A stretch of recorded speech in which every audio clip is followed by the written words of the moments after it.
Warahmatullahi wabarakatuh.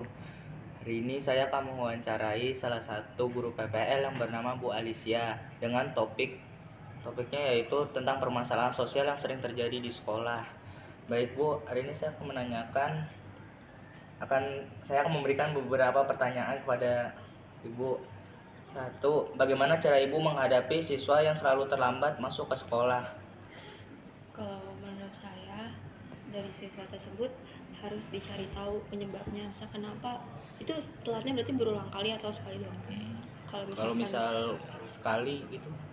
Kalau misalkan sampai berulang kali, itu harus dipanggil orang tuanya ke sekolah. Karena dari pihak guru juga nggak mungkin dong, maksudnya kita membiarkan atau mengizinkan siswa tersebut walaupun telat tetap masuk sekolah, tapi alasannya tidak masuk akal atau enggak alasannya berulang kali sama. Jadi kan harus ada atau gimana ya, jadi guru itu tuh harus ngambil tindakan untuk memanggil orang tuanya, apalagi wali kelasnya gitu kan. Jadi dia harus ada ya tindakan, ada hak itu untuk memanggil orang tuanya ke sekolah untuk diskusi, ini anak kenapa bisa telat mulu gitu.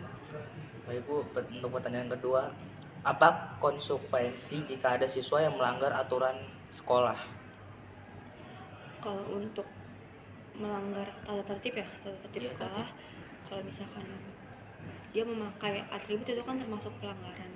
Ya pasti hal pertama yang harus dilakukan pasti ditegur kan. Kalau misalkan melakukan udah hal-hal berat kayak merokok di sekolah atau yang berat gitu, pasti kita harus kasih punishment atau pelanggaran berat, hukuman. Atau malah lebih berat lagi, bisa aja dari pihak sekolah mengasih skor.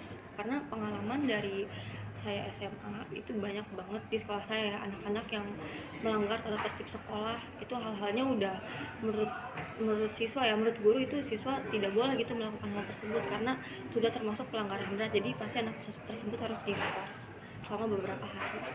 Oke, untuk pertanyaan ketiga, menurut Ibu apakah semua siswa harus memahami tata tertib sekolah? Kalau menurut saya harus banget dan wajib banget, karena kalau misalkan dari siswanya aja tidak mematuhi aturan sekolah, nanti sekolahnya tidak akan tertib dong. Misalnya tidak terciptanya damai, tentram, yang ada berantakan. Oke, bagi nomor 4, apa upaya Ibu untuk menanamkan kedisiplinan sekolah agar semua warga sekolah memiliki sikap disiplin? Upaya yang saya berikan? Ya, upaya dari Ibu sendiri. Kalau misalkan upaya dari saya ya memberi pemberitahuan atau membuat tata tertib sendiri dengan cara yang bervariasi sih. Jadi bukan hanya tulisan yang gimana sih, siswa itu kalau misalkan membaca tulisannya kan pasti kan bosan nggak sih? Iya, bosan. Untuk memahaminya, atau enggak kayak kok tata tertibnya kayak gini-gini mulu sih, atau enggak kok nggak ada variasinya. Jadi dibikin tata tertib yang bervariasi atau yang benar-benar mengajak untuk siswa ya harus mematuhi peraturan sekolah gitu. Dan ini pertanyaan terakhir ya Bu, apakah menurut Ibu murid yang telat itu mempengaruhi nilai mereka? Kalau menurut saya, kalau sekali dua kali telat tidak akan mempengaruhi, tapi kalau misalkan dia berulang kali kan maksudnya dia tujuan ke sekolah kan harusnya semangat gitu doang buat belajar, buat mencari ilmu, buat dapat nilai yang bagus. Tapi kalau misalkan dari dia ke sekolahnya telat, itu kan termasuk salah satu sikap tidak disiplin. Artinya dia malas-malasan dong untuk berangkat sekolah untuk meraih nilai yang tinggi, jadi akan mempengaruhi nilai dia.